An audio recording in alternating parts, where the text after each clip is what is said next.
আজি আলোচনা কৰিম শিষ্টাচাৰৰ ছেকেণ্ড পাৰ্ট। প্ৰথম পাৰ্টটো আগতে আমি শিকিছিলোঁ। আজি শিকিম শিষ্টাচাৰৰ ছেকেণ্ড পাৰ্ট, দ্বিতীয় খণ্ড। ইয়াৰ প্ৰথম নম্বৰটোত দিয়া আছে take it.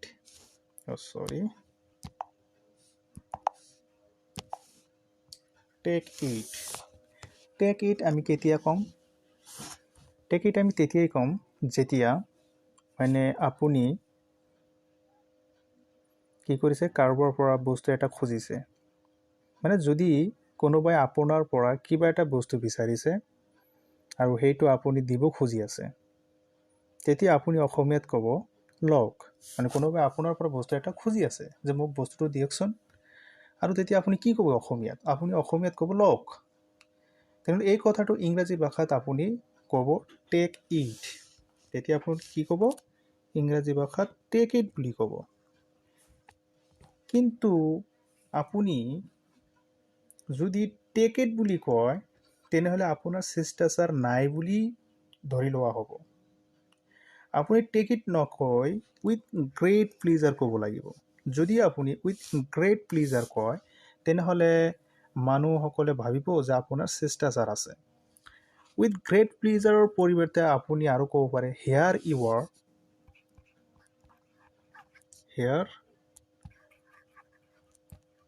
Hair you are বুলি ক'ব পাৰে, অথবা হেয়াৰ ইউ গ' বুলিও ক'ব পাৰে। হেয়াৰ ইউ আৰ বুলি ক'ব পাৰে, অথবা হেয়াৰ ইউ গ' বুলিও ক'ব পাৰে।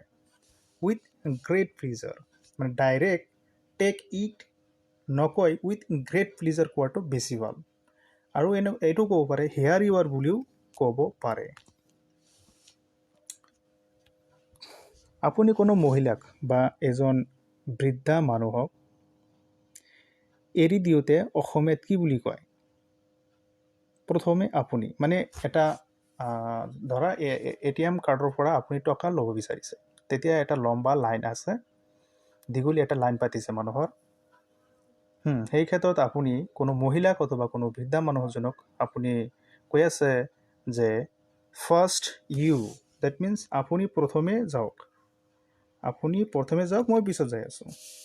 এই ইংৰাজীত ফাৰ্ষ্ট ইউ নকৈ আপুনি ক'ব পাৰে আফটাৰ ইউ। ফাৰ্ষ্ট ইউ ক'লে এইটো দেখাত বেছি ভাল নালাগে, মানে শিষ্টাচাৰ নাই বুলি ধৰি ল'ব পাৰি। যদি কোৱা হয় আফটাৰ ইউ বুলি ক'লে সেইটো মানে এই কথাটোত শিষ্টাচাৰ লগাই আছে, পলাইটলি আপুনি কৈ আছে বুলি আমি ভাবি ল'ম। এতিয়া 3 নম্বৰত দিয়া আছে চৰি, প্ৰেৰণ, এক্সকিউজ মি। কেতিয়া আমি চৰি ক'ব লাগে, কেতিয়া প্ৰেৰণ ক'ব লাগে, আৰু কেতিয়া এক্সকিউজ মি ক'ব লাগে, এইটো আমি জানি লওঁ। যদি অজানিতে আপোনাৰ হাত বা ভৰি অন্যৰ গাত লাগি যায়, অথবা আন কোনোবাৰ লগত আপোনাৰ খুন্দা লাগিছে, বাটেদি দি যাই আছে, আন কোনোবাৰ লগত আপোনাৰ লগত খুন্দা লাগিছে, তেতিয়া আপুনি তৎক্ষণাত কি বুলি ক'ব? চৰি। বাটেদি দি যাই আছে, কাৰোবাৰ লগত আপোনাৰ খুন্দা লাগি গৈছে, আপুনি তেতিয়া কি ক'ব লাগিব? চৰি বুলি ক'ব লাগিব। এইটো হ'ল চৰি। আৰু প্ৰেৰণ কেতিয়া ক'ব?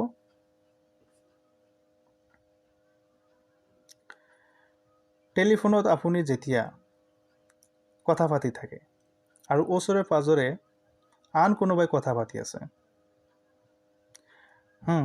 তেতিয়া আপোনাৰ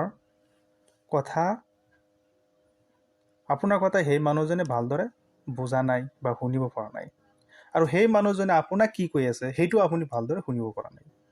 তেতিয়া আপুনি অসমীয়াত কি ক'ব?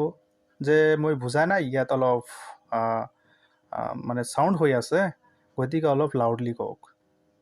ইংলিছত এই কথাটো কেনেকৈ ক'ব? Speak loudly, I can't hear anything. মই একো শুনা নাই, অলপ ডাঙৰকৈ কওক। Speak loudly, I can't hear anything. যদি এই কথাটো কয় আপুনি, তেতিয়াহ'লে আপোনাৰ শিষ্টাচাৰ নাই, একেবাৰে আপুনি অসভ্য। ইংৰাজসকলে এনেকৈ ভাবি ল'ব যে এই মানুহজন কথা ক'ব নাজানে, শিষ্টাচাৰ নাই, ইয়াৰ মাজত শিষ্টাচাৰ নাই। Speak loudly, I can't hear anything, এই কথাটো নকৈ আপুনি এইটো কথা কোৱা উচিত pardon অথবা I beg your pardon.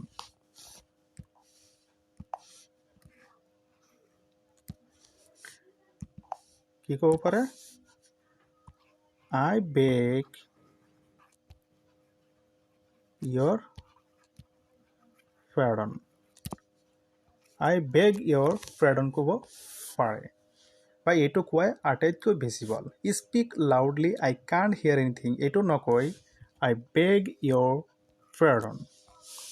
এই কথাটো ক'লে আপোনাৰ ভদ্ৰতা আছে আপোনাৰ মাজত। আপুনি politely কথা পাতি আছে, এইটো ইংৰাজসকলে বা ইংলিছ স্পিকাৰসকলে ভাবি ল'ব। তেনেহ'লে এক্সকিউজ মি কেতিয়া ক'ব? ধৰক বাটত থিয় হৈ কথা পাতি থকা দুজন মানুহৰ মাজেৰে যেতিয়া আপুনি যাব লগা হয়, বাটেদি যাই আছে আৰু 2-4জন মানুহ বাটত কথা পাতি আছে, কিন্তু তাত মানে ইফালে আৰু কোনো বাট নাই যোৱাৰ কাৰণে। এতিয়া আপুনি সেই বাটেদি যাব লগা হ'লে সিহঁতৰ মাজদি যাব লাগিব। যেতিয়া আপুনি সিহঁতৰ মাজদি যাব লগা হয়, তেতিয়া আপুনি সিহঁতক এক্সকিউজ মি বুলি কৈখিনি আপুনি তাৰ পৰা যাব পাৰিব। অথবা আপুনি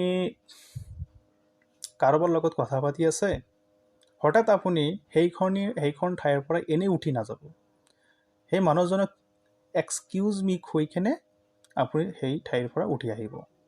আপুনি যে ডাইৰেক্ট এনেকৈ উঠি আহে, একো নকৈ যদি উঠি আহে, তেনেহ'লে আপোনাৰ শিষ্টাচাৰ নাই বুলি ভাবি ল'ব। সেইকাৰণে কথা পাতি আছে আপুনি আৰু কথা পাতি থকা অৱস্থাতে আপুনি এনেকৈ উঠি আহিলে, কিন্তু কোনো কথা নকৈ আপুনি উঠি আহিছে যদি, তেনেহ'লে আপোনাৰ মাজত শিষ্টাচাৰ নাই বুলি ধৰি লোৱা হ'ব। সেইকাৰণে কথা পতাৰ সময়ত, কাৰোবাৰ লগত কথা পতাৰ সময়ত আপুনি সেই মানুহজনক এক্সকিউজ মি বুলি কৈ আপুনি সেই ঠাইখনৰ পৰা উঠি আহিব।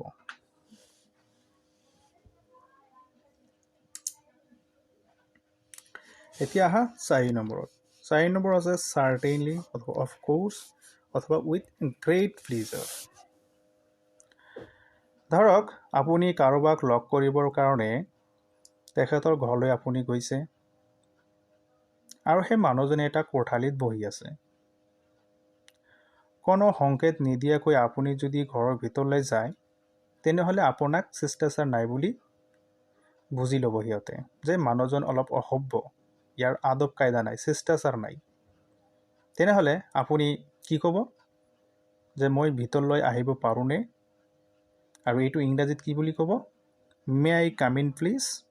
মই ভিতৰলৈ আহিব পাৰিমনে? May I come in please? May I come in please? মই ভিতৰলৈ আহিব পাৰিমনে? এই কথাটো সেই মানুহজনক ক'ব লাগিব। তেতিয়া সেই মানুহজনে কি ক'ব? তেতিয়া সেই মানুহজনে আপোনাৰ may I come in may I come in please যিটো কৈ আছে বা কৈছে, যিটো আপুনি যে মই ভিতৰলৈ আহিব পাৰিমনে, সেই মানুহজন তেতিয়া ক'ব চাৰ্টেইনলি অথবা অফ কোৰ্ছ অথবা with great pleasure. That means নিশ্চিতভাৱে আপুনি ঘৰত আহক। অফকোৰ্ছ অৱশ্যই আপুনি ঘৰত আহক, কোনো বাধা নাই। উইথ গ্ৰেট প্লিজাৰ আনন্দৰ সৈতে ঘৰৰ ভিতৰত আহক, কোনো বাধা নাই। তেনেহ'লে কেতিয়া কোনটো শব্দ ইউজ কৰিব মই এক্সপ্লেইন কৰি আছোঁ, আপোনালোকে এইবিলাক মনত ৰাখি ঘৰতেই প্ৰেক্টিছ কৰিব। প্ৰায় যিকোনো সময়ত যেতিয়াই আপোনাৰ মন ইচ্ছা যাব, যেতিয়া আপুনি সময় পাব, তেতিয়াই এইবিলাক প্ৰেক্টিছ কৰিব। প্ৰেক্টিছ কৰিলেহে আপুনি ইংৰাজী শিকিব পাৰিব। চ' এতিয়া আহা 5 নম্বৰত, এলাউ মি অথবা মে আই। যদি আপুনি কাৰোবাক এটা সামান্য সহায় কৰিব খোজে, তেন্তে সেই কথা ইংৰাজী ভাষাত কোৱাৰ এটা সুকীয়া ধৰণ আছে। উদাহৰণস্বৰূপে, কোনো মহিলাৰ কোলাৰ পৰা কেঁচুৱাটো ল'ব খুজিলে আপুনি, অথবা কোনো বৃদ্ধা লোকক তেওঁৰ টোপোলাটো উঠুৱাই দিয়াত আপুনি সহায় কৰিব বুলি ভাবিছে, তেনেহ'লে এই ক্ষেত্ৰত আপুনি সিহঁতক ক'ব এলাউ মি অথবা may I. That means allow me, that means allow me to help you. আপোনাক সহায় কৰিবৰ বাবে অনুমতি দিয়ক। Allow me to help you. May I help you? মই আপোনাক সহায় কৰিব পাৰোঁনে? এই সহায় কৰিব পাৰোঁনে ইমানখিনি ক'ব নালাগে, অনলি এলাউ মি ক'লেই হ'ব, মে আই বুলি ক'লেই হ'ব, ইমানখিনি ক'ব নালাগে। তেনেহ'লে ইয়া হৈছে শিষ্টাচাৰ, ইংৰাজী ভাষাৰ শিষ্টাচাৰ। ইয়াৰ আগৰ পাৰ্টত আমি শিকিছিলোঁ, সেইটো আছিল ফাৰ্ষ্ট পাৰ্ট, আৰু ফাৰ্ষ্ট পাৰ্টত আমি বহুতখিনি ভাল ভাল শিষ্টাচাৰৰ কথা শিকিছোঁ। আৰু আজি এইটো হ'ল ছেকেণ্ড পাৰ্ট, যি ছেকেণ্ড পাৰ্টত আমি শিষ্টাচাৰৰ বিষয়ে আলোচনা কৰিলোঁ। এইখিনি আপোনালোকে মুখস্থ কৰি প্ৰেক্টিছ কৰিব ঘৰতেই, অথবা স্কুল, কলেজ, ইউনিভাৰ্চিটি যিকোনো ঠাইতে আপোনালোকে এইবিলাক প্ৰেক্টিছ কৰিব। প্ৰেক্টিছ কৰিলেহে ইংৰাজী ভাষা আপোনালোকে ক'ব পাৰিব।